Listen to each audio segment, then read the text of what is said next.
तो नमस्कार प्रणाम दोस्तों।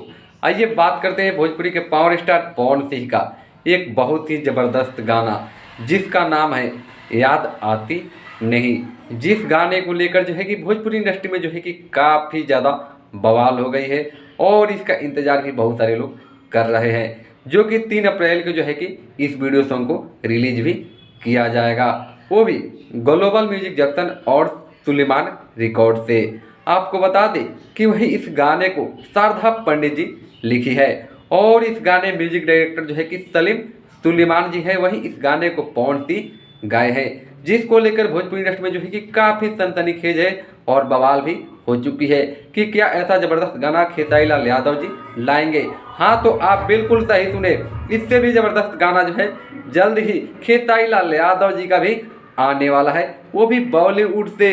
तो दोस्तों उस गाने का भी वेट ऐसे ही करते रहिए। तो चलिए दोस्तों, मिलते हैं फिर अगली वीडियो में, तब तक के लिए जय भोजपुरी जय बिहार।